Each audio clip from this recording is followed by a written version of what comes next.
মাদ্রাসার ছাত্রদের যে পায়জামা পাজামা সেটা কিন্তু দেখা যাচ্ছে, দেখতেই পাচ্ছেন, সেটা কিন্তু একদমই দেখা যাচ্ছে এই মুহূর্তে। এবং বই, কোরআন দেখেন, বই এবং আপেলটি তাজা আপেল, একটি আপেল আমরা পেয়েছি এই ছেলের মধ্যে, দেখতেই পাচ্ছেন যে আপেলটি কিন্তু তাজা, একদমই আপেলটি তাজা রয়েছে একটি, এবং কোরআন এবং হাদিসের বই। দেশ তো আবার স্বাধীন হয়েছে, এখন অনেক কথাই কিন্তু শোনা যাবে, অনেক কথাই কিন্তু সামনে ফাঁস হয়ে যাবে, কারণ এখন দেশ স্বাধীন, সবাই স্বাধীনভাবে কথা বলতে পারবে। দেখেন আয়নাঘর, যারা এতদিন যারা গুম হয়েছিল তাদেরকে কিন্তু আয়নাঘর, যে নামগুলো আমরা আগে কখনো শুনি নাই, আয়নাঘরে তাদেরকে রাখা হয়েছিল। আর এই আয়নাঘরে তাদেরকে কি পরিমাণ শাস্তি দেওয়া হয়েছিল এটা আমরা অবশ্যই পরে বলবো। চলুন আমরা আগে আয়না ঘরটি দেখে আসি। জি, এখানে আসলে হেফাজত ইসলামের যে নেতাকর্মীদের একটি মানে একটি চিন্তা থেকে যে যদি কেউ এই মুহূর্তে ডিবি কার্যালয় বা কাউন্টার টেরিজমে পার্সোনাল সেলে যদি এই সেলে যদি আটকা থাকে, না খেয়ে মারা যাবে, সেই জন্যই কিন্তু এটি খোলা হয়েছে, না খেয়ে যাতে কেউ না মারা যায়। এই মুহূর্তে দেখতেই পাচ্ছেন যে আসলে কি একটি পরিস্থিতি, যে যদি সপ্তম তলায়, যদিও আমি কখনোই কিন্তু আসা হয়নি, তুমি নাও ছবি নাও, সরকার না এভাবে নাও, আসলে কখনোই কিন্তু আমার আশা হয়নি। এবং আমার মনে হয় যে সকল সেনাবাহিনীর সদস্যরা এসেছে তারাও এমন কোনো কিছু, এখানে একটু চেক করেন তো, এই যে একটি কিন্তু মাদ্রাসার ছাত্রদের যে পায়জামা পাজামা সেটা কিন্তু দেখা যাচ্ছে, দেখতেই পাচ্ছেন, সেটা কিন্তু একদমই দেখা যাচ্ছে এই মুহূর্তে। এবং বই, কোরআন দেখেন, বই এবং আপেলটি তাজা আপেল, একটি আপেল আমরা পেয়েছি এই ছেলের মধ্যে, দেখতেই পাচ্ছেন যে আপেলটি কিন্তু তাজা, একদমই আপেলটি তাজা রয়েছে একটি, এবং কোরআন এবং হাদিসের বই, কোরআন এবং হাদিসের বই রয়েছে।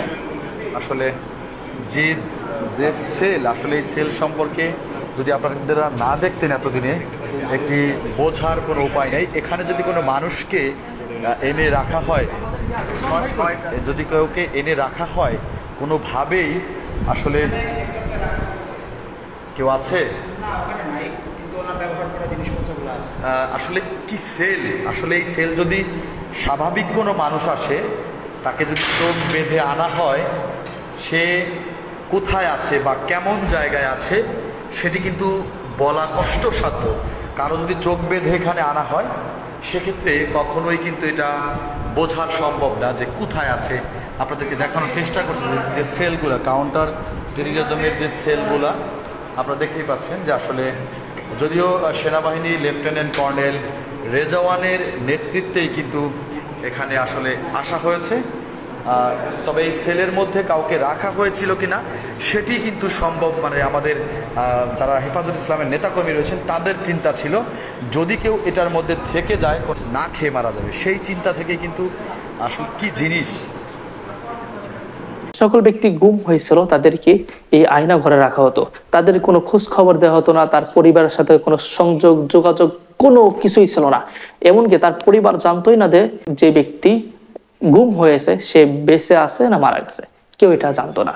দেখেন এই আয়না ঘরে সেটা সাধারণ মানুষকে যদি রাখা হয়, সে এমনিতেই ভয় পাবে, তাদেরকে সঠিক মতো খাবার দেওয়া হতো না। দেখেন এই আয়না ঘরে কিন্তু পাঞ্জাবি, পায়জামা, কোরআন শরীফ, হাদিসের বই এগুলো পাওয়া যাচ্ছে। তার মানে কি, এখানে মাদ্রাসার ছাত্র আলেম ওলামাদের সংখ্যাটা বেশি ছিল, তাদেরকে এখানে কতটা কষ্ট তাদেরকে দেওয়া হয়েছে, তাদেরকে কতটা পর্যন্ত নির্যাতন করা হয়েছে। হেফাজত ইসলামের হুজুরদের মাধ্যমে এখানে প্রবেশ করার সুযোগ হয়েছে, তারা রিকোয়েস্ট করেছে সেনাবাহিনীকে, তারা কিন্তু দেখানোর একটা সিস্টেম তৈরি করে দিয়েছে। আল্লাহ ভালো জানেন যে তাদেরকে কি পরিমাণে সব জায়গায় শাস্তি দিয়েছেন। এসব জালিম সরকার, যারা এসব জালিমকে আল্লাহ তাআলা অবশ্যই বিচার করবেন ইনশাল্লাহ। দুনিয়াতেও তাদের বিচার হবে, আখেরাতেও যদি ক্ষমা না চেয়ে দেয়, আখেরাতেও ইনশাল্লাহ হবে। যারা ভিডিওটি দেখছেন, যদি ভিডিওটি ভালো লাগে লাইক, কমেন্ট, শেয়ার করতে ভুলবেন না।